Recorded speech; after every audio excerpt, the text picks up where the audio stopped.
My name's Duddy, so builds and stuff. Today I've got a build that is going to create you an absolute crap ton of orbs. We are going to be featuring the Touch of Malice, which does absolutely crazy damage, and then Sect of Insight on the Aeon Swifts, where rapid precision hits creates an orb of power. We are also going to be buffing this out with things like Kinetic Surges, Repair, Firepower, things like that, so we can create an absolute ungodly amount of orbs for you and your teammates. Look at the state of that. And we have also got a way to keep absolutely healed all of the time, absolute tank, and put out a crap ton of damage. First part of the build is going to be around the Touch of Malice. The final round in the magazine deals bonus damage drawn from the wielder's life force and then regenerates itself. Rapidly landing 3 precision hits restores health. We've also got charged with Blight. Precision hits drain the combatant's life force and charge up a ball of darkness. When you use this applies a 50% debuff on targets for weapons of sorrow, including your weapons and any other weapons of sorrow. It's also got a Touch of Malice catalyst on there. Rapid precision hits, increased stability and reload speed. But we're going to be pairing it with Aeon safes, particularly the Sect of Insight. Successive precision weapon takedowns have a chance to drop an orb of power for your allies. That is what we will be focusing on this video, but it's also got the added bonus of when you use a finisher on an elite, you generate special ammo for your fire team. When you use a finisher on a boss or a mini boss, you generate heavy ammo for your fire team. Nearby Aeon cult allies who do not have the Sect of Insight rule equipped also gain a boost of super energy. But if you just look at the first part, the orb creating section of the Aeon gauntlets, you'll see here a couple of precision hits. And you create a couple of precision kills, and that will create an orb of power. And there doesn't seem to be any cooldown on this whatsoever. So with Touch of Malice, obviously it's pretty strong when you get to that last bullet, and it just fits absolutely perfectly with Aeons. Really good. So you can just see again here, a couple of precision kills, and that's spawning orbs of power. But I'm also buffing it out with Kinetic Siphon, rapid kinetic final blows, create an orb of power. So every 3 kills, or every double kill, you're going to create an orb via that. Plus the Aeons, and you've also got Repair. Whenever you put your class ability down, that's also going to create an orb. All these work together perfectly with the Aeons, so you can create an ungodly amount of orbs for you and your teammates. You've also got Firepower on there. Grenade Final Blows also create an orb of power. And we can also run this fragment here, Echo of Harvest, defeating weakened targets. Also creates an orb of power.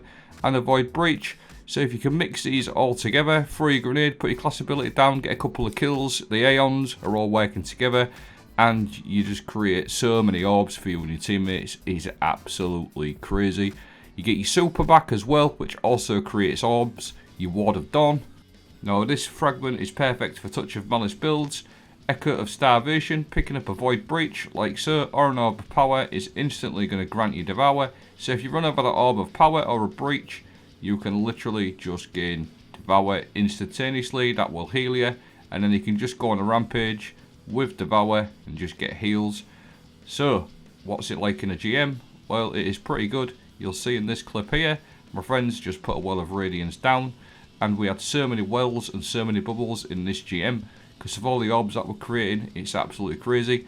And in GMs, it's probably one of the only combos that will work with Aeons because of the rapid kills, precision kills, creates an orb of power. Touch of Malice does that really well because it is such a strong weapon, especially when you get down to that last bullet in the magazine. You just create so many orbs, and not only that, it absolutely wrecks GM enemies. It sometimes makes them feel like normal sort of Lost Sector enemies. They just go down so quick. Take advantage of that Blight as well to get that 50% extra damage. And it also blinds everything, so it's an all-around excellent weapon. So you're creating, again, probably said it a few times, but going crazy with orbs. And you've also got the heavy ammo and special ammo finishers for your teammates, especially the heavy ammo, which is absolutely crazy. That's the other part of the Aeon Swift, so you can literally just create infinite heavy ammo. 2 aspects that work really nicely with this one is Controll Demolition. Whenever you hit something with avoidability, it's going to make them volatile. So you can actually clear a load of GM enemies with this as well. So all you do is just hit them with your grenade or your shield bash or whatever you want. And that is just going to cause nuclear void detonations everywhere. Plus you've got extra damage from your Touch of Malice last round, and it just clears so many ads. Bastion is really good whenever you use your super or put a barricade down. It's going to give you a void overshield. This working with the devour is really good, but just for helping your teammates out in situations, just getting that relay barricade down just to give your teammates that void overshield. Plus obviously it's going to work really well for you, and when you've got your devour going, extra protection. I just want to show you something pretty cool with the charge of blight. This actually got changed at the beginning of the season. This actually works against unstoppable champions now. It got rechanged at the beginning of the season. It ties in with like the arc of blinding effect, so it does do unstoppable capabilities as well, which is an absolutely insane change. Really good. So the other thing with Touch of Malice as well, like I said, it is actually crazy for damage.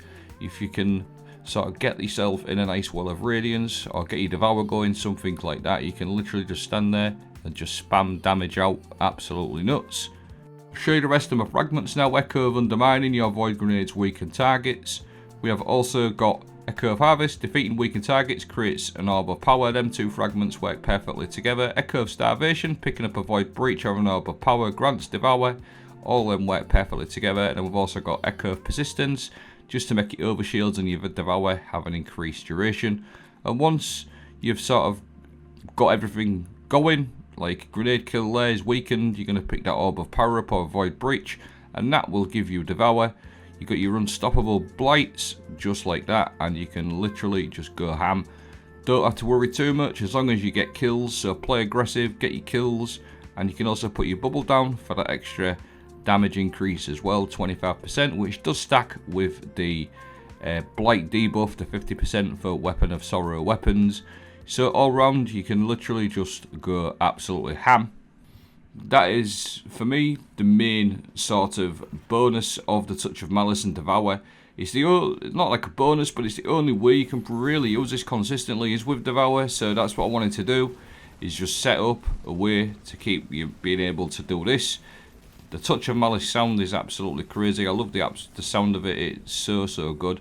And you'll see here, look, health regen from the Devour. So you can actually go really hard. And again, I just want to say, if you do be aggressive with it, the more kills you get, the quicker you heal with Devour. And that is just the absolutely perfect way to play. You've also got your barricade, like I just put down there, to get an overshield. And yeah, you can just go absolutely nuts. 1840s, GMs, things like that. It is super strong. And again, just keep going with that Devour, keep that going. You get up to like 15-16 seconds with the Echo of Persistence, and you really can just run around and just go absolutely crazy. So that is the full video. I hope I explained it well enough. If I didn't, I will leave a dim link, and what I'm going to do after these next couple of clips is just leave all the build played out. I didn't go into the mods too much, but I did show you the most important mods of the build. As long as you're running a couple of Kinetic surges on your legs, just for that extra damage, you should be good. But the main sort of mods are covered, and I will leave a dim link and the build playing out at the end, so you can just copy everything anyway. I hope you found this helpful. Thanks for watching. Have an excellent night.